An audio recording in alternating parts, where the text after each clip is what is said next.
มื้อนี้จะมาอธิบายเกี่ยวกับการถือศีลในพระพุทธศาสนา การถือศีลนั้นหมายถึงการสังรวมตนก็คือการสังรวมตนด้วยกายวาจาและจิตใจ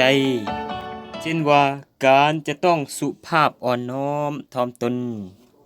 ก็คือกายของเฮานั้นต้องสุภาพและเรียบร้อยอยู่ตลอดการเว้าจาจะต้องบ่หยาบคายและเบียดเบียนบ่เว้าจาอวดองค์ทะนงตัวบ่เว้าอวดอุตรมนุสธรรมในเพื่อนธรรม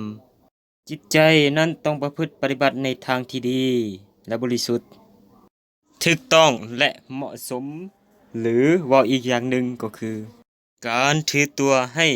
เป็นสติเพราะว่าถ้าหากคนเฮาหากผิดปกติก็ถือว่าบ่มีศีลเช่นว่าปกติ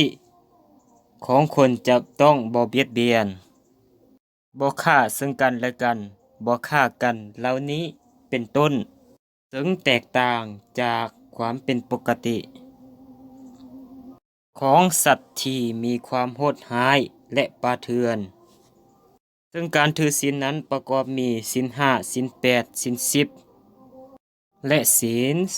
227ของพระภิกขุหรือหากปฏิบัติใดก็ศีล331ของภิกขุณี